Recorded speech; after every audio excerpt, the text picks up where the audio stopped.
ভুক্তভোগীদের নিয়ে বন্দিশালা আয়না ঘর পরিদর্শন, প্রধান উপদেষ্টার সিলগালা করার নির্দেশ। বললেন, আইয়ামে জাহিলিয়াতির মতো বর্বরতা প্রতিষ্ঠিত করেছিল বিগত সরকার।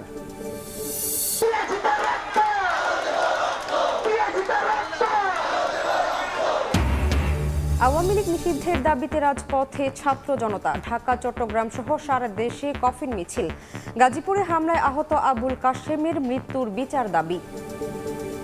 অন্তর্বর্তীকালীন সরকারের কাছে আপনারা দ্রুততম সময়ের মধ্যে আপনার আইনগত প্রক্রিয়ায় আওয়ামী লীগকে নিষিদ্ধ করুন।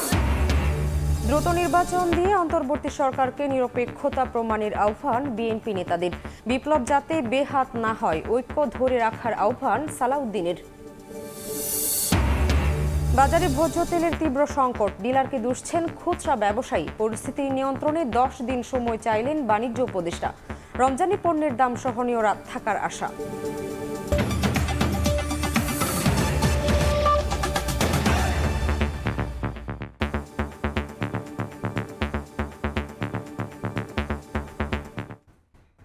প্রবাসীর সময়ের সঙ্গে আছি আমি শামীমা শাম্মী।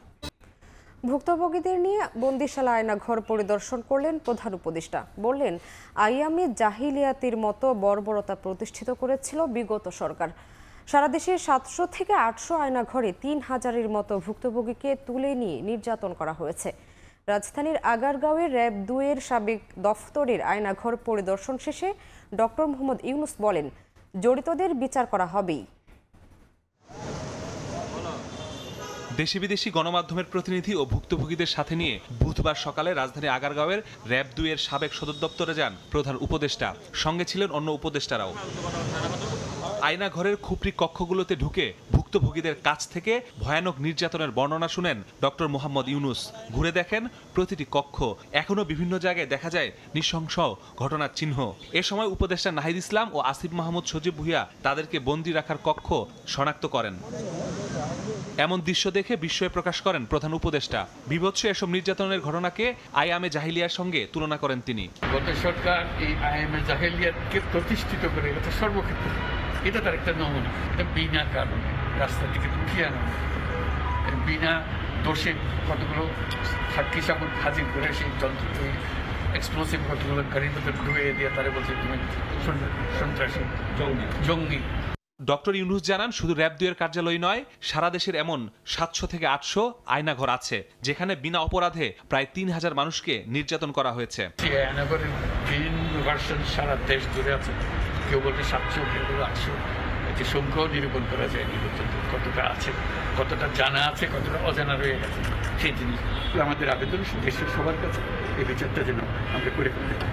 এদিন দুপুরে আয়নাঘর নিয়ে সংবাদ সম্মেলন করে প্রধান উপদেষ্টার প্রেস উইং জানিয়েছে, সারা দেশের সব আয়নাঘর খুঁজে বের করা হবে। পাশাপাশি সন্ধান পাওয়া সব আয়নাঘরই সিলগালা রাখা হবে। বাংলাদেশে যত আয়নাঘর আছে প্রত্যেকটা খুঁজে বের করা হবে।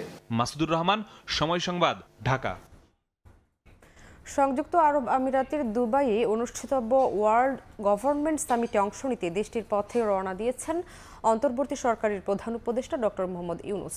প্রধান উপদেষ্টার উপপ্রেস সচিব আবুল কালাম আজাদ মজুমদার জানিয়েছেন, বুধবার সন্ধ্যা 7:45 এমিরেটস এয়ারলাইন্সের একটি বাণিজ্যিক ফ্লাইটে সফর সঙ্গীদের নিয়ে হজরত শাহজালাল আন্তর্জাতিক বিমানবন্দর ত্যাগ করেন অধ্যাপক ইউনুস।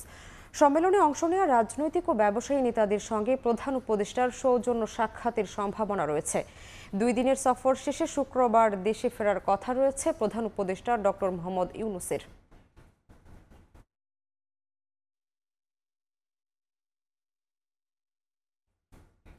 আওয়ামী লীগের বিচার ও রাজনীতি নিষিদ্ধের দাবিতে রাজপথে ছাত্র জনতা। গাজীপুরে আওয়ামী লীগের সমর্থকদের হামলায় নিহত তরুণ আবুল কাশেমের মরদেহ নিয়ে রাতে কফিন মিছিল করেছেন বৈষম্য বিরোধীরা। এ সময় আইনি প্রক্রিয়া মেনে আওয়ামী লীগকে নিষিদ্ধের দাবি জানান হাসনাত আব্দুল্লাহ।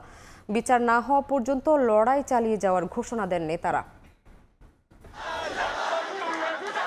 বুধবার রাত 9টার পর জাতীয় পতাকায় ঢেকে কেন্দ্রীয় শহীদ মিনারে আনা হয় আবুল কাশেমের মরদেহ। এ সময় শহীদ মিনারে নেমে আসে শোকের ছায়া।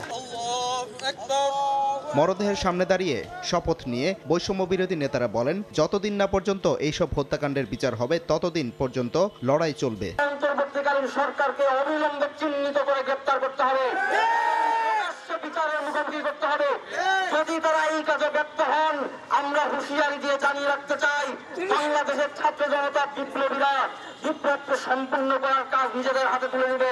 আয়নাঘর উন্মুক্ত হয়েছে এবং জাতিসংঘ শেখ হাসিনাকে দোষারোপ করেছে। এ অবস্থায় দ্রুততম সময়ের মধ্যে অন্তর্বর্তী সরকারকে আইনি প্রক্রিয়ার মাধ্যমে আওয়ামী লীগকে নিষিদ্ধেরও দাবি জানান বৈষম্য বিরোধী ছাত্র আন্দোলনের আহ্বায়ক হাসনাত আব্দুল্লাহ। এই 5ই আগস্ট পরবর্তী সময়ে আমাদের এই ভূখণ্ডের মধ্যে হয় আওয়ামী লীগ থাকবে, না হয় আমরা থাকবো। দ্রুততম সময়ের মধ্যে আপনার আইনগত প্রক্রিয়ায় আওয়ামী লীগকে নিষিদ্ধ করুন, যাতে করে যারা আর কখনোই ফেসিবাদ হয়ে উঠবে। যারা গণতন্ত্রকামী তারা যদি ফেসিবাদী হতে চায়, যারা মুসলিম তারা যদি জালিম হতে চায়, তাহলে যেন আওয়ামী লীগের ছবিটি তাদের সামনে ভেসে ওঠে। কাশেমের জানাজা শেষে শহীদ মিনার থেকে শাহবাগ পর্যন্ত আওয়ামী লীগের বিচার ও নিষিদ্ধের দাবিতে কফিন মিছিল করেন বৈষম্য বিরোধীরা। সাদিকুর রহমান, সময় সংবাদ, ঢাকা। আওয়ামী লীগের বিচার ও নিষিদ্ধের দাবিতে জেলায় জেলায়ও মিছিল করেছেন বৈষম্য বিরোধীরা। মিছিলে প্রতীকী কফিন নিয়ে স্লোগান দিতে থাকেন শিক্ষার্থীরা। কাশেম হত্যায় জড়িত সব অপরাধীর গ্রেফতার ও সর্বোচ্চ শাস্তি নিশ্চিতে স্বরাষ্ট্র উপদেষ্টার দৃষ্টি আকর্ষণ করেন তারা। একই সঙ্গে আওয়ামী লীগের বিচার ও দলটিকে নিষিদ্ধের দাবি জানান। গত 7 ফেব্রুয়ারি রাতে গাজীপুরের ধীরাশ্রমে পতিত সরকারের সাবেক মন্ত্রী মোজাম্মেল হকের বাড়িতে ভাঙচুর চালানো হয়। এ সময় আওয়ামী লীগ নেতাকর্মীদের হামলায় অন্তত 15 জন আহত হন। সেই ঘটনায় ঢাকা মেডিকেলে চিকিৎসাধীন ছিলেন গাজীপুরের দক্ষিণ কলমেশ্বর এলাকার তরুণ আবুল কাশেম।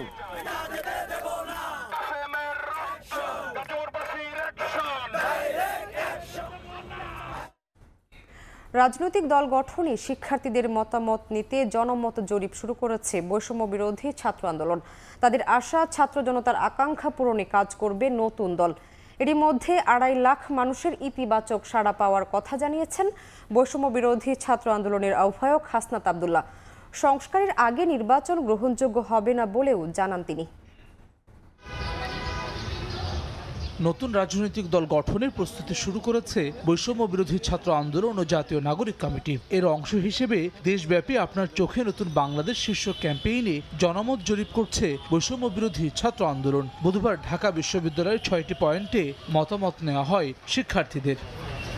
এদিন সকাল থেকে ঢাকা বিশ্ববিদ্যালয়ের টিএসসি, সেন্ট্রাল লাইব্রেরি, কার্জন হল সহ 6টি বুথে নতুন রাজনৈতিক দল নিয়ে নিজেদের মতামত জানান শিক্ষার্থী সহ বিভিন্ন শ্রেণী পেশার মানুষ।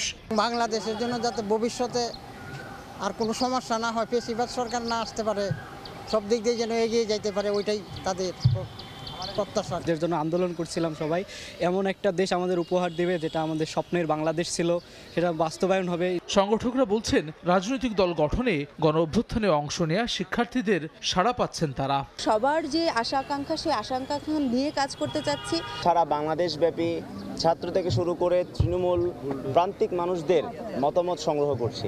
ক্যাম্পেইন পরিদর্শনে এসে বৈষম্য বিরোধী ছাত্র আন্দোলনের আহ্বায়ক হাসনাত আব্দুল্লাহ জানান, নতুন দল গঠনে অনলাইন অফলাইনে এখন পর্যন্ত প্রায় 2.5 লাখ মানুষ মতামত দিয়েছেন। এ সময় সংস্কার শেষে নির্বাচন অনুষ্ঠিত হলে তা গ্রহণযোগ্য হবে বলে মন্তব্য করেন তিনি।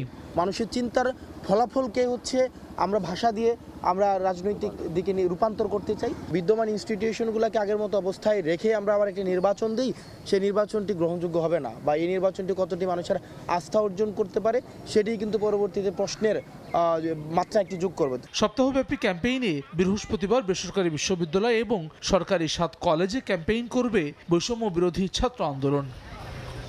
হাসান ওয়ালি, সময় সংবাদ, ঢাকা। নির্বাচনী রোডম্যাপ ঘোষণা, দ্রব্যমূল্য নিয়ন্ত্রণ সহ জনদাবিতে জেলায় জেলায় সমাবেশ শুরু করেছে বিএনপি। কর্মসূচিতে যোগ দেন দলটির কেন্দ্রীয় নেতারা। ফ্যাসিবাদের দোসরদের বিচার ও ষড়যন্ত্র নস্যাতে অন্তর্বর্তী সরকারের কাছে জোর দাবি জানান তারা। এ সময় বিএনপি নেতারা দ্রুত ভোট দিয়ে সরকারকে নিরপেক্ষতা প্রমাণের আহ্বান জানান। বুধবার খুলনা, লালমনিরহাট, সিরাজগঞ্জ, সুনামগঞ্জে সমাবেশ করে দলটি। নির্বাচনী রোডম্যাপ ঘোষণাসহ বেশ কিছু দাবি নিয়ে রাজপথে বিএনপি। জেলায় জেলায় কর্মসূচিতে নেতাকর্মীর ঢল। বুধবার খুলনা, লালমনিরহাট, সিরাজগঞ্জ, সুনামগঞ্জে সমাবেশের আয়োজন করে দলটি। এতে বিএনপির কেন্দ্রীয় নেতারা প্রধান অতিথি হিসেবে যোগ দেন। জেলা শহরের বিভিন্ন এলাকা থেকে মিছিল আর স্লোগানে সমাবেশে অংশ নেন কর্মী সমর্থকরা। বিএনপির কেন্দ্রীয় নেতাদের অভিযোগ, দেশের সবকিছু আগের মতোই চলছে। নিত্যপণ্যের দাম সহনীয় রাখা, আইন শৃঙ্খলা পরিস্থিতির উন্নতি, ফ্যাসিবাদের দোসরদের বিচার ও তাদের চক্রান্ত নস্যাতে অন্তর্বর্তী সরকারের কাছে জোর দাবি জানান তারা। কৃষকের ফসলের ন্যায্য মূল্য দিতে হবে, শ্রমিকের ন্যায্য মজুরি দিতে হবে। সমস্ত কাজগুলি আমাদের জনগণকে সাথে নিয়ে করতে হবে, আর সে কারণেই দরকার সকলের অংশগ্রহণ একটা নির্বাচন। অন্তর্বর্তী সরকার শুধু সংস্কার নিয়ে ব্যস্ত মন্তব্য করে বিএনপি নেতারা বলেন, দেশের গণতান্ত্রিক যাত্রা এগিয়ে নিতে দ্রুত জাতীয় নির্বাচন দিতে হবে। নির্বাচিত সরকারই জনগণের প্রত্যাশা অনুযায়ী সংস্কার করবেন। তারা ছাত্রদেরকে দিয়ে যে একটা নতুন দল গঠন করছে, এই দলকে সংগঠিত হওয়ার জন্য যথেষ্ট সময় দেওয়ার জন্য এই তথাকথিত সংস্কারের প্রস্তাব সমূহ জনসমক্ষে উপস্থাপন করা হয়েছে। যে সকল দীর্ঘমেয়াদী মধ্যমেয়াদী সংস্কারের কথা তারা বলছেন, এই সব সংস্কার করার প্রকৃত অধিকার রয়েছে নির্বাচিত গণপ্রতিনিধিদের। যেহেতু আপনারা জনগণের নির্বাচিত সরকার নন, সুতরাং আপনাদের এত ভাবনা মাথায় নেওয়াটা ঠিক না। এই রোড নেওয়ার মানে উদ্যোগ নেওয়া, নির্বাচন কমিশনকে নির্দেশ দেওয়া, নির্বাচন করার জন্য প্রস্তুতি সম্পন্ন করা এবং একটা টাইম দেওয়া। এদিকে রাজশাহীতে এক স্মরণ সভায় প্রধান অতিথির বক্তব্য রাখেন বিএনপির সিনিয়র যুগ্ম মহাসচিব অ্যাডভোকেট রুহুল কবির রিজভী। এ সময় তিনি অভিযোগ করেন, ফ্যাসিস্ট শেখ হাসিনা ভারতের কাছে দেশের স্বাধীনতা ও সার্বভৌমত্ব বিক্রি করেছেন। মাত্র পার্শ্ববর্তী দেশ শেখ হাসিনাকে সমর্থন দিয়েছে। এই সমর্থন দেওয়ার কারণে ভারত যা চেয়েছে তাই দিয়েছে। সবচাইতে দামি যে জিনিসটা দিয়েছে সে জিনিসটা হচ্ছে বাংলাদেশের স্বাধীনতা, সার্বভৌমত্ব একটু একটু করে তাদের কাছে বিক্রি করতে আপনি চেষ্টা করেছেন। স্বৈরাচারের সব ষড়যন্ত্র মোকাবিলায় দেশবাসীকে ঐক্যবদ্ধ থাকার আহ্বান জানান বিএনপি নেতারা। তৌফিক মাহমুদ, সময় সংবাদ। বিপ্লব যাতে বেহাত না হয় সেজন্য রাজনৈতিক ঐক্য ধরে রাখতে হবে বলে মন্তব্য করেছেন বিএনপির স্থায়ী কমিটির সদস্য সালাউদ্দিন আহমেদ। রাজধানীর একটি হোটেলে নাগরিক ঐক্য আয়োজিত রাজনৈতিক দলের চা চক্রে অংশ নেন বিভিন্ন দলের নেতারা। পতিত স্বৈরাচার ঐক্যে ফাটল ধরাতে চায় মন্তব্য করে সালাউদ্দিন বলেন, বিরোধী শক্তি বিদেশে থেকে দেশে রাজনৈতিক সংকট তৈরির ষড়যন্ত্র করছে। আলোচনায় বক্তারা প্রয়োজনীয় সংস্কার শেষে দ্রুত নির্বাচন দেওয়ার আহ্বান জানান। আবার বলি, কথা লম্বা করব না। একটা হচ্ছে ফ্যাসিবাদ বিরোধী যে জাতীয় ঐক্য গঠিত হয়েছে, সেই জাতীয় ঐক্য ফ্যাসিবাদের বিরুদ্ধে যারাই অংশগ্রহণ করেছে সবাইকে মিলেই সেই জাতীয় ঐক্য টিকে রাখতে হবে। এখানে আমরা কেউ টুপিওয়ালা আছি, কেউ টিপুবিহীন আছি, কেউ অন্য কেউ আছি, কাউকে আপনি বাদ দিতে পারবেন না। ফ্যাসিবাদের বিরুদ্ধে যারাই সংগ্রাম লড়াই করেছে, গণতন্ত্রের স্বার্থে সবাইকে নিয়ে আমাদেরকে ঐক্য রাখতে হবে এবং এই ফ্যাসিবাদ বিরোধী জাতীয় ঐক্যকেই রাজনৈতিক সংস্কৃতি হিসেবে আমাদের চর্চা করতে হবে। বাংলাদেশের রাজনীতিতে আওয়ামী লীগ কোনোদিন রাজনীতি করার অধিকার রাখে না বলে মন্তব্য করেছেন বিএনপির আন্তর্জাতিক কমিটির সদস্য ইশরাক হোসেন। বুধবার বিকেলে রাজধানীর ধানমন্ডিতে ৩১ দফা সংস্কার বিষয়ক কর্মশালায় এই মন্তব্য করেন তিনি। এ সময় তিনি বলেন, জীবন থাকতে ফ্যাসিস্ট আওয়ামী লীগকে কোনো দিন পুনর্বাসন হতে দেয়া হবে না। এ সময় বিএনপির ভারপ্রাপ্ত চেয়ারম্যান তারেক রহমান ঘোষিত ৩১ দফাও তুলে ধরেন তিনি।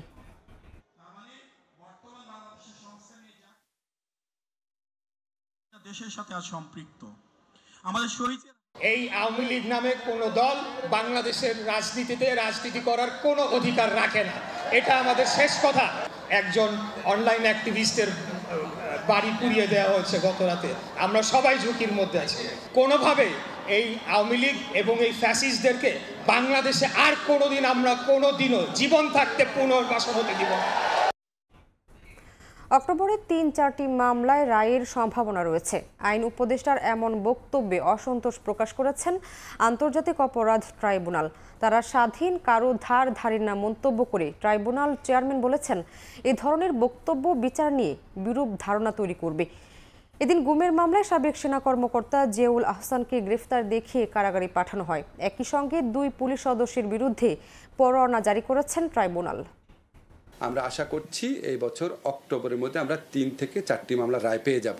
আন্তর্জাতিক অপরাধ ট্রাইব্যুনালের 3-4টি মামলার রায় আগামী অক্টোবরের মধ্যেই হতে পারে মঙ্গলবার দেয়া আইন উপদেষ্টার এমন বক্তব্যে অসন্তোষ প্রকাশ করেছেন ট্রাইব্যুনালের চেয়ারম্যান। ট্রাইব্যুনালের চেয়ারম্যান বলছেন, যেখানে মামলার তদন্তই শেষ হয়নি তখন রায়ের কথা বলে ট্রাইব্যুনালকে আন্ডারমাইন করা হচ্ছে। এতে করে বিচার নিয়ে মানুষের মধ্যে বিরূপ ধারণা তৈরি হবে। চেয়ারম্যান গোলাম মর্তুজা মজুমদার আরও বলেন, তারা স্বাধীন কারো ধার ধারেন না। একটু অসন্তোষ প্রকাশ করেছেন, বলেছেন ট্রাইব্যুনাল একটি স্বাধীন সংস্থা, ট্রাইব্যুনালের বিচার ব্যবস্থা এবং ট্রাইব্যুনালের কোনো কার্যক্রম নিয়ে কারো কোনো মন্তব্য ট্রাইব্যুনাল পছন্দ করেন না। ট্রাইব্যুনালের বিচার হবে স্বাধীন, নিরপেক্ষ এবং স্বচ্ছ। আমাকে ট্রাইব্যুনাল বলেছেন যে যারা যে কর্নার থেকেই এই ধরনের কথা ট্রাইব্যুনাল সম্পর্কে বলছেন তাদেরকে বলে দিতে যে যেন এই ধরনের কোনো কথা ট্রাইব্যুনাল সম্পর্কে ভবিষ্যতে না বলা হয়। এদিন গুম, খুন, অপহরণ, নির্যাতনের মামলায় হাজির করা হয় এনটিএমসির সাবেক মহাপরিচালক ও সাবেক সেনা কর্মকর্তা জিয়াউল হাসানকে। তাকে এই মামলায় গ্রেফতার দেখিয়ে কারাগারে পাঠানোর আদেশ দেওয়া হয়। গুম এবং বিচার বহির্ভূত হত্যার অভিযোগ এবং সারা দেশব্যাপী এটি সংগঠিত হয়েছে দীর্ঘ সময় ধরে 2009 থেকে 2024 পর্যন্ত। অতএব আমাদের তদন্ত কার্যক্রম সম্পন্ন করার জন্য আরও বেশ কিছু সময়ের প্রয়োজন। জুলাই আগস্টে রামপুরায় নির্বিচারে হত্যার সঙ্গে সরাসরি জড়িত থাকার অভিযোগে বুধবার 2 পুলিশ সদস্যের বিরুদ্ধে গ্রেফতারি পরোয়ানা জারি করেন আন্তর্জাতিক অপরাধ ট্রাইব্যুনাল। এর মধ্যে একজনকে গ্রেফতার করেছে পুলিশ। আফজাল হোসেন, সময় সংবাদ, ঢাকা। রাজধানীর বাজারে দেখা দিয়েছে বোতলজাত সয়াবিন তেলের তীব্র সংকট। এর দায় ডিলারদের ঘাড়ি চাপাচ্ছেন খুচরা ব্যবসায়ীরা, আর ডিলাররা অভিযোগের তীর ছুড়ছেন মিল গেটে। এমন পরিস্থিতিতে জাতীয় ভোক্তা অধিকার সংরক্ষণ অধিদপ্তর জানিয়েছে, ফায়দা লুটতে রমজানকে সামনে রেখে অস্থির করা হচ্ছে ভোজ্য তেলের বাজার। সাইফুল ইসলামের রিপোর্ট। পাড়া মহল্লার দোকান ঘুরে রাজধানীর কারওয়ান বাজারে 5 লিটার বোতলজাত সয়াবিন তেল কিনতে এসেছেন গাড়ি চালক জনি, কিন্তু বেশ কয়েকটি দোকান ঘুরেও না পেয়ে হতাশ তিনি। আমি বললাম যে আমাকে 1 বোতল দেন, উনি বলতেছে আর কি নেবেন। আমি বললাম আমার আর কোনো কিছু নাই। তো বললো যে না ভাই তাইলে হবে না, আপনি তেলের সাথে 2 প্যাকেট আটা নিতে হইব, না হয় চাল নিতে হইব। বিক্রেতারা বলছেন, কয়েক সপ্তাহ ধরেই সয়াবিন তেলের চরম সংকটে ভুগছে বাজার। এর দায় ডিলারদের কাঁধে চাপাচ্ছেন খুচরা বিক্রেতারা। 2 কার্টন তেল আনলাম, এর লগে আটা দিয়ে দেয় 1 বস্তা। সামনে রমজান, এই অনুযায়ী ডিলার কোনো সাপ্লাই দিচ্ছে না তেল। এদিকে নিজেদের নিরুপায় দাবি করছেন ডিলাররা। তাদের দাবি, রাজধানীর কারওয়ান বাজারে প্রতিদিন 200 থেকে 250 টন সয়াবিন তেলের চাহিদার বিপরীতে পাচ্ছেন মাত্র 10 টন করে। 10 টন তেলও পাচ্ছি না। তারপরও অনেক নীতি নির্ধারণ আছে, এই তেলের সাথে এই নিতে হবে, না হলে তেলের ডিউ নেবে না। বাজারে যখন এমন বেহাল দশা, তখন বুধবার সকালে জাতীয় ভোক্তা অধিকার সংরক্ষণ অধিদপ্তরের প্রধান কার্যালয়ে আয়োজিত এক মত বিনিময় সভায় সংস্থাটির মহাপরিচালক জানান, বিশেষ সুবিধা আদায়ে অস্থির করা হচ্ছে ভোজ্য তেলের বাজার। আসন্ন রমজানে ভোজ্য তেল রিফাইনারি প্রতিষ্ঠানসমূহ তেলের মূল্য বৃদ্ধির জন্য বাজারে তেলের সরবরাহ সংকট সৃষ্টির আশঙ্কা রয়েছে। উৎপাদন আছে অথচ সাপ্লাই হচ্ছে না, আমদানি আছে অথচ সাপ্লাই হচ্ছে না, সেই বিষয়ে অবশ্যই আমরা ব্যবস্থা নেব। এ অবস্থায় বাজার কারসাজি বন্ধ করতে সরকারকে কঠোর হওয়ার পরামর্শ দিচ্ছেন অর্থনীতিবিদরা। সরকারকে জনগণের কষ্টটা বুঝে আসলে কঠোর পদক্ষেপ নেওয়া ছাড়া আর কোনো উপায় আমি দেখতে পাচ্ছি না।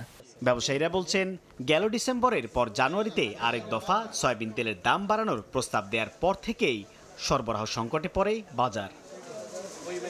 সাইফুল ইসলাম, সময় সংবাদ, ঢাকা। বাড়তি খরচ করে বানানোর পরও ঢাকার 2 সিটিতে সক্রিয় হয়নি টিসিবির 82% স্মার্ট ফ্যামিলি কার্ড। টিসিবি বলছে এর পুরো দায় নিতে হবে সিটি কর্পোরেশনকে, আর সিটি কর্পোরেশনের অজুহাত জনবল সংকটের। এদিকে ফ্যামিলি কার্ডের তথ্য যাচাই বাছাই রাজনৈতিক পরিচয় বিবেচনায় না রাখার পরামর্শ অর্থনীতিবিদদের। ফরহাদুর রহমানের রিপোর্ট। নতুন স্মার্ট কার্ডেই একমাত্র এখন থেকে টিসিবির বিপণন কার্যক্রম পরিচালিত হবে। যে ধরনের নৈরাজ্য এবং দুর্বৃত্তায়ন হয়েছিল এই ক্ষেত্রে টিসিবির ফ্যামিলি কার্ড তৈরিতে দুর্বৃত্তায়ন হয়েছে। সরকার পরিবর্তনের পর থেকেই এমন দাবি করে আসছেন উপদেষ্টারা। এর জেরে গত মাসে স্মার্ট ফ্যামিলি কার্ডের বাইরে বন্ধ রাখা হয় ভর্তুকি মূল্যে সংস্থাটির বিক্রয় কার্যক্রম। এদিকে যতগুলো ফ্যামিলি কার্ড স্মার্ট করা হয়েছে সেগুলো বিতরণেও দেখা দিয়েছে ধীরগতি, যার কারণে বঞ্চিত হচ্ছেন সুবিধাভোগীরা। নতুন কার্ডের মাল শুরু হবে জানুয়ারি মাসের থেকে, কিন্তু এখন আমার কার্ড আমি পাই নাই, আমারও ফোন দেয় নাই। আমরা তো এটার উপরে ভরসা করে থাকি, তারপরে এই কার্ড দিয়ে প্রত্যেকবার মাল নিতেছি, এবার নতুন করে ঝামেলা হয়ে গেছে। কি এর মেসেজ যাইবো তারপরে দিব। যেহেতু স্মার্ট কার্ড হচ্ছে এই পর্যন্ত স্মার্ট কার্ডের এরকম আসলে কার্ডদারি পাওয়া যাচ্ছে না। টিসিবি বলছে প্রস্তুত হওয়া সব কার্ড সংশ্লিষ্ট কর্তৃপক্ষের কাছে পাঠানো হয়েছে। সক্রিয় কার্ডের উপকারভোগীদের পণ্য দিতেও প্রস্তুত সংস্থাটি। তাহলে সক্রিয় হচ্ছে না কেন, এর দায়ী বা কার? ফ্যামিলি কার্ড যাদের কাছে অ্যাক্টিভেশনের দায়িত্ব, অর্থাৎ সিটি কর্পোরেশনের ওয়ার্ড কাউন্সিলর অফিস এবং স্থানীয় পর্যায়ের টিওনো অফিস, যাদের এটা অ্যাক্টিভেশন করার দায়িত্ব, তারা যদি সঠিক সময় দ্রুত অ্যাক্টিভেশন না সম্পাদন করে ডিলাররা পণ্য বিক্রি করতে ব্যাহত হবে। আমরা ইতিমধ্যেই জানুয়ারি মাসের পণ্য সারা বাংলাদেশে ডিলারদের কাছে পৌঁছে দিয়েছি। টিসিবি স্মার্ট ফ্যামিলি কার্ড সক্রিয় করা যাদের দায়িত্ব, সেই কর্তারা বলছেন জনবল সংকটের কারণে নিম্ন আয়ের মানুষকে সরকারের দেয়া সুবিধা পৌঁছে দিতে পারছেন না তারা। ওইটা ৮,০০০ কার্ড আর জন্মমৃত্যু নিবন্ধনের অগ্রাধিকার, ওইটাও অগ্রাধিকার, কিন্তু আমার একজন লোক দেন অথবা একটা কম্পিউটার দেন। অন্যান্য যারা পারছে তারা কেন করতেছে না, এই প্রশ্ন আমারও, এবং তাদেরকে আমি বলবো যে তারাও যেন এই কাজগুলো অন্য কাজের পাশাপাশি করে। এদিকে সরকার পরিবর্তনের পর থেকে টিসিবির ভুয়া সুবিধাভোগী বাদ দিতে তৎপর বাণিজ্য মন্ত্রণালয়। এ অবস্থায় সুবিধাভোগী নির্বাচনে সরকারকে কার্যকরী রোল মডেল তৈরির তাগিদ দিচ্ছেন অর্থনীতিবিদরা। একটা প্রসেস তাদেরকে বের করে নিয়ে আসা উচিত যে এই প্রক্রিয়ার মাধ্যমে যদি আমরা করি তাহলে এই জায়গাতে ভবিষ্যতেও আপনার দুর্নীতি করা সম্ভব না বা রাজনৈতিক বা স্বজনপ্রীতির হওয়ার সম্ভাবনা নাই। কোন উপকারভোগী যেই দলেরই, যেই মতেরই, যেই ধর্মের, যেই বর্ণেরই হোক না কেন,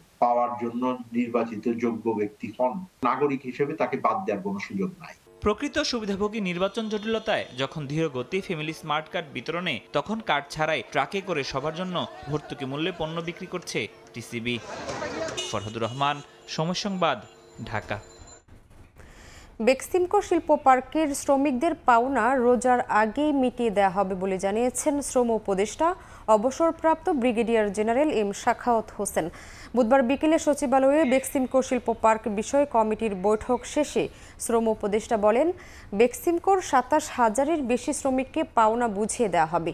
কোন প্রক্রিয়ায় দেওয়া হবে তা ঠিক করতে ১৮ ফেব্রুয়ারি কমিটির সভা হবে। ব্যাংকগুলোর কাছে কোম্পানিটির বকেয়া ৪০,০০০ কোটি টাকার বেশি। সব সম্পত্তি বিক্রি করেও ব্যাংকগুলো পাওনা টাকা ফেরত পাবে কিনা তা নিয়ে সন্দেহ প্রকাশ করেন শ্রম উপদেষ্টা।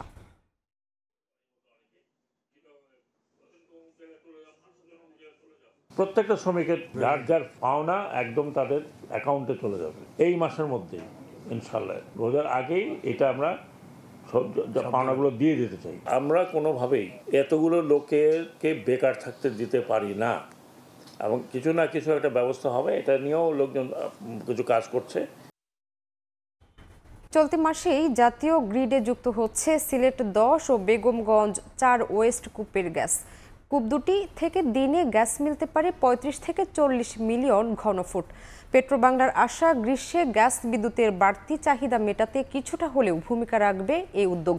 সংকট সামলাতে জ্বালানি অনুসন্ধানে আরও জোর দেওয়ার পরামর্শ বিশেষজ্ঞদের। ফারুক ভুঁইয়া, রবিনের রিপোর্ট। প্রাকৃতিক সম্পদের সম্ভাবনাময় ক্ষেত্র হিসেবে পরিচিত সিলেটের নতুন এই অনুসন্ধান কূপ আশা জাগায় সংকটে ধুঁকতে থাকা দেশের জ্বালানি খাতে। ২০২৩ সালের নভেম্বরে সিলেট ১০ কূপে সন্ধান মিলে তেল, গ্যাস, দুই ধরনের জ্বালানিরই। তবে পাইপলাইন না থাকায় ১ বছরের বেশি সময় পেরিয়ে গেল কূপটির গ্যাস এখনো যুক্ত করা যায়নি জাতীয় গ্রিডে। নতুন পাইপলাইন বসাতে গিয়ে চ্যালেঞ্জ হয়ে দাঁড়ায় সংশ্লিষ্ট দপ্তরের অনুমতি পেতে বিলম্ব সহ বেশ কিছু বাধা। তবে সেসব পেছনে ফেলে ৬ ইঞ্চি ব্যাসার্ধের পাইপলাইন নির্মাণ কাজ এখন শেষ পর্যায়ে। পেট্রোবাংলার আশা, চলতি মাসে গ্যাস সঞ্চালন হবে নতুন এই পাইপলাইনে, যেখান থেকে জাতীয় গ্রিডে দৈনিক সরবরাহ করা যাবে ২০ থেকে ২৫ মিলিয়ন ঘনফুট গ্যাস। পাইপলাইন বসাতে যে দেখা গেল যে রোডসের পাশ দিয়ে যাচ্ছে, সেখানে ডিচ, ওখানে আবার গ্রামবাসী মাছ চাষ করেছেন, তো ওগুলি আবার সলভ করতে হচ্ছে। আবার দেখা যাচ্ছে রোডসের এক্সটেনশন হবে, তখন রোডসের পারমিশন নিতে হচ্ছে। আশা করি যে ফেব্রুয়ারি লাস্ট উইকে আমরা একটা রেজাল্ট পাবো। উদ্বোধনের ডেট পেয়ে যাবেন ফেব্রুয়ারির শেষে। শুধু তাই নয়, চলতি মাসেই পাইপলাইন নির্মাণ শেষ করে বেগমগঞ্জ 4 ওয়েস্ট উন্নয়ন কূপের গ্যাসও জাতীয় গ্রিডে যুক্ত হওয়ার কথা, যেখান থেকে উৎপাদন হতে পারে দৈনিক 15 মিলিয়ন ঘনফুট গ্যাস। সব মিলিয়ে চলতি মাসে অভ্যন্তরীণ উৎস থেকে দৈনিক 40 মিলিয়ন ঘনফুট গ্যাসের যোগান বাড়াতে চাই পেট্রোবাংলা। গরম আসার আগে যা কিছুটা হলেও হাঁফ ছাড়ার আশা জাগাচ্ছে জ্বালানি খাতে। এইখানে ঘাটতি মেটানোর একটা সুযোগ আছে। এটা খুব একটা বড় পরিবর্তন হবে না, কিন্তু এখানে যে কমে যাওয়ার যে ধারাটা সেটাকে হয়তো কিছুটা মানে ধীর স্থির রাখবে। এই কারণে আরও বেশি পরিমাণ কূপ খনন করে এই ধারাটাকে উপরের দিকে নিয়ে যাওয়ার চেষ্টা করা উচিত। সিলেট 10 কূপ সম্ভাবনা জাগানোই সেখানে নতুন করে আরও কূপ খননের লক্ষ্য ঠিক করেছে পেট্রোবাংলা। ফারুক ভিয়া, রবিন, সময় সংবাদ, ঢাকা। যমুনা সেতুতে আর চলবে না ট্রেন। দীর্ঘ প্রতীক্ষার পর যাত্রীবাহী ট্রেন চলাচল শুরু হলো রেলওয়ে সেতু দিয়ে। প্রথমে এক লেন দিয়ে ট্রেন চললেও মার্চের মাঝামাঝি আনুষ্ঠানিকভাবে উদ্বোধনের পর বাকি লেনও খুলে দেওয়া হবে। দীর্ঘ প্রতীক্ষার অবসান, অবশেষে যমুনার ওপর নবনির্মিত রেল সেতু দিয়ে শুরু হলো ট্রেন চলাচল। বুধবার বেলা 11:15টার দিকে ঢাকার উদ্দেশ্যে রাজশাহী থেকে ছেড়ে আসা সিল্ক সিটি এক্সপ্রেস নতুন এই রেল সেতু অতিক্রম করে। 2020 সালে যমুনার বুকে শুরু হয় ডাবল ট্র্যাকের ডুয়েল গেজের এই সেতু নির্মাণ কাজ। সেতুর 300 মিটার উজানে দীর্ঘ 4 বছর দেশি বিদেশি প্রকৌশলী এবং কর্মীরা দিনরাত পরিশ্রম করে নির্মাণ করে এটি। দীর্ঘ প্রতীক্ষার পর নবনির্মিত রেল সেতু দিয়ে ট্রেন চলাচল করায় খুশি প্রকল্প সংশ্লিষ্টরা। এর আগে আমরা কয়েক দফায় বিভিন্নভাবে বিভিন্ন স্পিডে ট্রায়াল রান করছি। সেখানে ব্রড গেজ এবং মিটার গেজ দুইটা ট্রেনই ছিল। আমাদের সর্বোচ্চ স্পিড ছিল 120। সো এখন যে স্পিড যাবে সেটা আমাদের কাছে কিছুই না। দীর্ঘ 4.5 বছরের যে একটা হইতেছে পরিশ্রমের যে ফলাফল, আমরা সবাই খুবই উৎসাহিত এবং আনন্দিত। নতুন যমুনা রেল সেতু দিয়ে ট্রেন চলাচলের আগের চেয়ে সময় বাঁচবে 30 থেকে 35 মিনিট। এছাড়া সেতু দিয়ে ঘন্টায় 100 থেকে 120 কিলোমিটার গতিতে দুটি ট্রেন চলাচল করতে পারবে। শুরুতে এক লেন দিয়ে ট্রেন চলাচল করবে। আগামী মার্চের মাঝামাঝিতে আনুষ্ঠানিকভাবে উদ্বোধনের পর বাকি লেনও খুলে দেওয়া হবে। এটার জন্য উত্তরবঙ্গটা খুব ভালো বেনিফিটেড হবে। জাপান ও বাংলাদেশ সরকারের যৌথ অর্থায়নে প্রায় 16,781 কোটি টাকা ব্যয়ে 4.8 কিলোমিটার রেল সেতুর নির্মাণ কাজ বাস্তবায়ন করেছে জাইকা। সময় সংবাদ, সিরাজগঞ্জ। প্লাস্টিক খাতের উন্নয়ন ও উদ্যোক্তাদের আধুনিক প্রযুক্তির সঙ্গে পরিচিত করতে শুরু হয়েছে 17তম আন্তর্জাতিক প্লাস্টিক মেলা। এবারের মেলায় বাংলাদেশ ছাড়াও চীন, জার্মানি, ভারত, ইতালি সহ 18টি দেশের 390টিরও বেশি ব্র্যান্ড অংশ নিয়েছে। বুধবার মেলার উদ্বোধন করেন বাণিজ্য উপদেষ্টা। শিল্পকে কিভাবে আরও পরিবেশ বান্ধব করা যায় সেজন্য ব্যবসায়ীদের উদ্যোগী হওয়ার পরামর্শ দেন তিনি। 2023 সালে প্লাস্টিক পণ্যের বৈশ্বিক বাজারের আকার ছিল 62,000 কোটি মার্কিন ডলার। বিশাল এই বাজারে বাংলাদেশের হিস্সা মাত্র 0.5%। সর্বশেষ 2023-24 অর্থ বছরে 10,73,00,000 প্লাস্টিক পণ্য রফতানি করেছে বাংলাদেশ। দেশের এই সম্ভাবনাময় খাতটির উন্নয়নে ও ক্ষুদ্র মাঝারি উদ্যোক্তাদের আধুনিক প্রযুক্তির সঙ্গে পরিচিত করতে আয়োজন করা হয়েছে 17তম আন্তর্জাতিক প্লাস্টিক ফেয়ার। বাংলাদেশ প্লাস্টিক পণ্য প্রস্তুত ও রফতানিকারক সমিতি BPGMEA এবং হংকং ভিত্তিক প্রতিষ্ঠান ইয়োকার্স ট্রেড অ্যান্ড মার্কেটিং সার্ভিসের যৌথ আয়োজনে ঢাকার পূর্বাচলের ইন্টারন্যাশনাল কনভেনশন সিটি বসুন্ধরায় বুধবার শুরু হয়েছে এই মেলা। অংশ নিয়েছে বাংলাদেশ, চীন, জার্মানি সহ 18টি দেশের 8 শতাধিক স্টল। HDB, LDB এগুলি মেশিন মানে দানা দিয়ে পলি দিয়ে দিলে দানা হয়ে আসে আর কি। Recycling.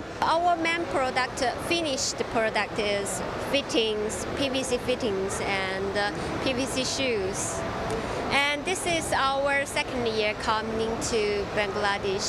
সব রকম বাইরের মেশিনারিজ, র ম্যাটেরিয়াল সব কোম্পানিগুলো আসে, যেখানে থেকে আমরা লোকাল কোম্পানিগুলো সোর্সিং এর একটা বড় উপায় খুঁজে পাই। মেলার উদ্বোধনী অনুষ্ঠানে বাণিজ্য উপদেষ্টা বলেন, সম্ভাবনাময় শিল্পকে কিভাবে আরো পরিবেশ বান্ধব করা যায় তা নিয়ে ভাবতে হবে, গুরুত্ব দিতে হবে রিসাইকেলে। প্রযুক্তির উদ্ভাবন হচ্ছে রিসাইক্লিং এর দুনিয়াতে এখন। আমার মনে হয় this is one of the fastest growing technology. যে রিসাইকেল প্লাস্টিক কিভাবে ব্যবহার করা যায়, যে কার্বন ফুটপ্রিন্টটা আমরা কিভাবে কমাতে পারবো। বাস্তবতাভাবে আমাদের নীতি নির্ধারণ করা দরকার, যার বিনিময়ে আমরা আশা করি যে ব্যাড প্লাস্টিককে আমরা রহিত করব, আমরা এটাকে অগ্রসর হতে দিব না। এলডিসি উত্তরণকে সামনে রেখে ব্যবসায়ীদের সক্ষমতা, উৎপাদনশীলতা, উৎপাদন ব্যয়ের ক্ষেত্রে প্রতিযোগিতামুখী হতে হবে বলেও মত তার। ফরহাদুর রহমান, সময় সংবাদ, ঢাকা। আন্তর্জাতিক প্রসঙ্গ।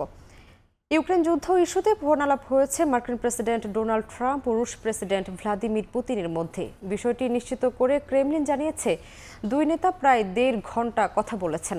পুতিনের সঙ্গে দীর্ঘ আলোচনা ফলপ্রসূ হয়েছে জানিয়ে সামাজিক মাধ্যমে পোস্ট করেছেন ট্রাম্প। সেখানে তিনি বলেন, ফোনালাপে ইউক্রেন যুদ্ধ, মধ্যপ্রাচ্য ইস্যু, জ্বালানি, কৃত্রিম বুদ্ধিমত্তা সহ নানা ইস্যুতে কথা হয়েছে। রাশিয়া ইউক্রেন যুদ্ধ বন্ধে দ্রুত আলোচনা শুরুর বিষয়ে পুতিন রাজি হয়েছেন বলেও উল্লেখ করেন ট্রাম্প। এ বিষয়ে ভলোদিমির জেলেনস্কির সঙ্গে কথা বলবেন বলে জানান মার্কিন প্রেসিডেন্ট। এদিকে মার্কিন প্রতিরক্ষা মন্ত্রী পিট হেগসেথ বলেছেন, চলমান সংঘাত থামাতে ইউক্রেনের ন্যাটো ভুক্তি কোনো সমাধান নয়। একই সঙ্গে দেশটির 2014 সালের আগের সীমান্ত ফিরে পাওয়ার আকাঙ্ক্ষাকে অবাস্তব বলে মন্তব্য করেছেন হেগসেথ।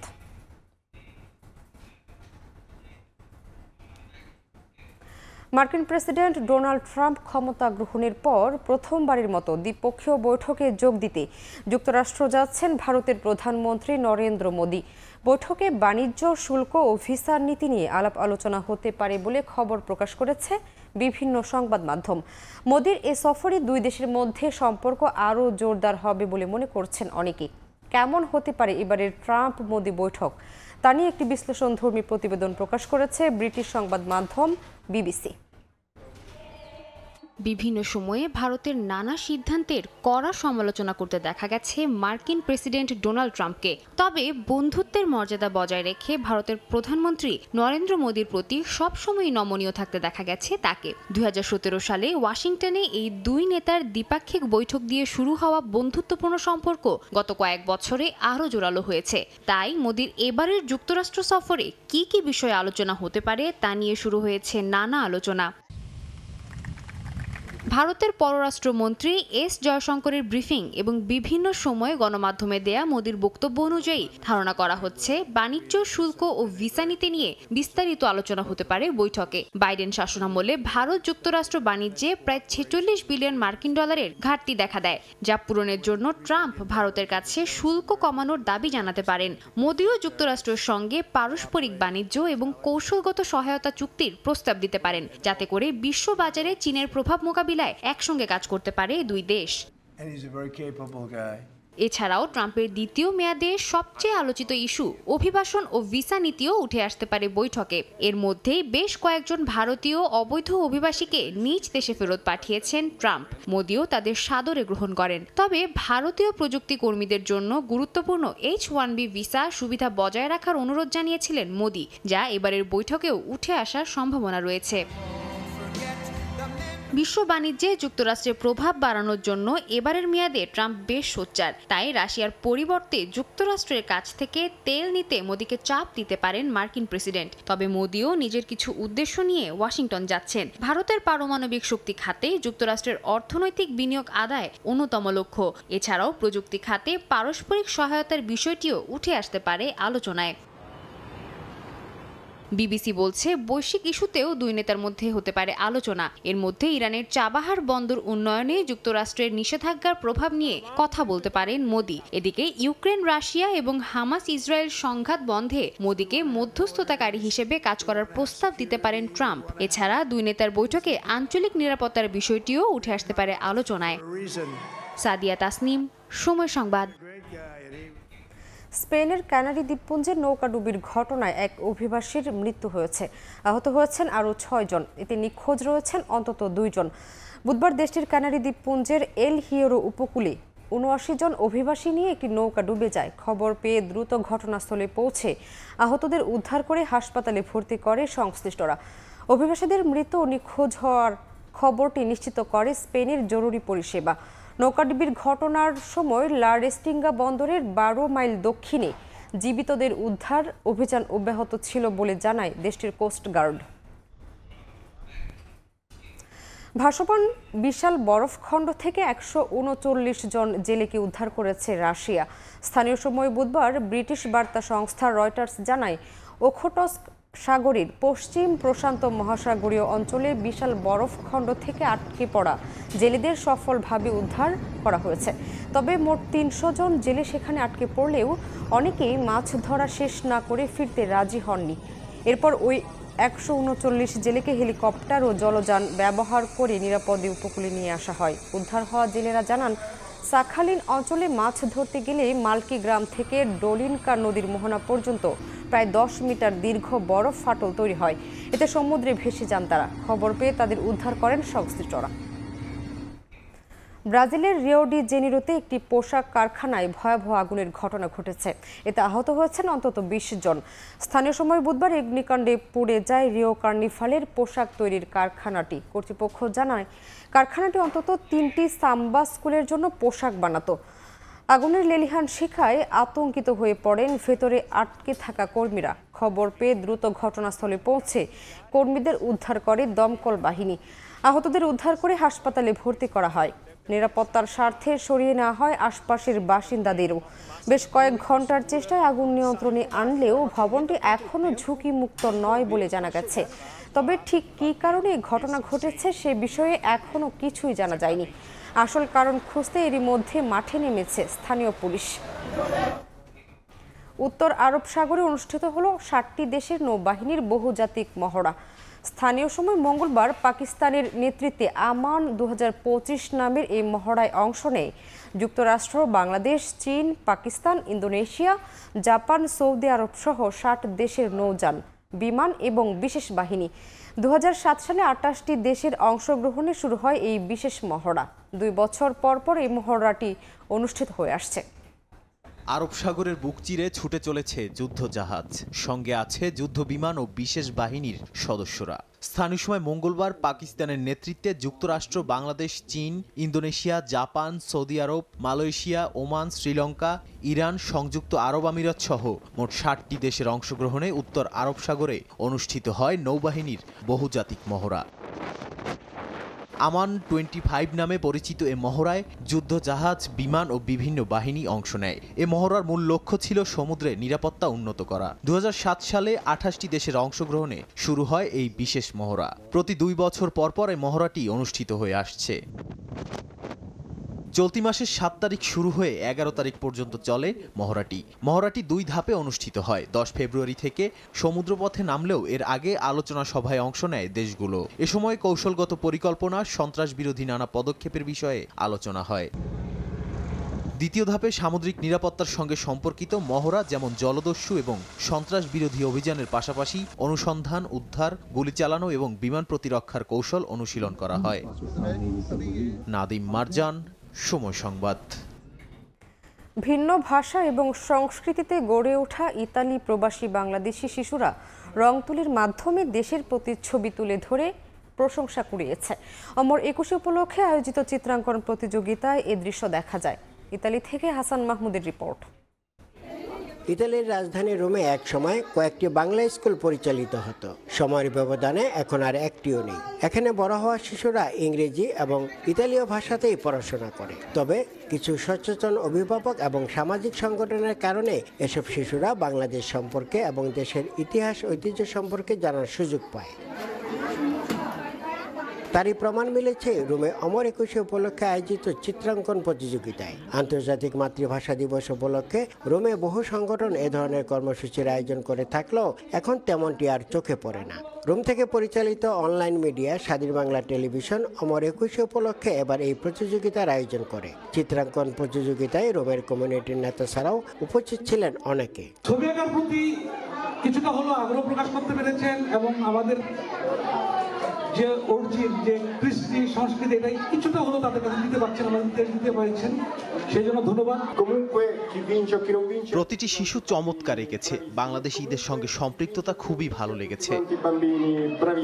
4 থেকে 16 বছর বয়সীদের নিয়ে এই চিত্রাঙ্কন প্রতিযোগিতার আয়োজন করা হয়। শেষে বিজয়ীদের মাঝে পুরস্কার বিতরণ করা হয়। ইতালির রোম থেকে হাসান মাহমুদ, সময় সংবাদ। এ পর্যায়ে শীর্ষ সংবাদগুলো জানিয়ে দিচ্ছি আরেকবার। ভুক্তভোগীদের নিয়ে বন্দিশালা আয়নাঘর পরিদর্শন, প্রধান উপদেষ্টার সিলগালা করার নির্দেশ। বললেন, আইয়ামে জাহিলিয়াতের মতো বর্বরতা প্রতিষ্ঠিত করেছিল বিগত সরকার।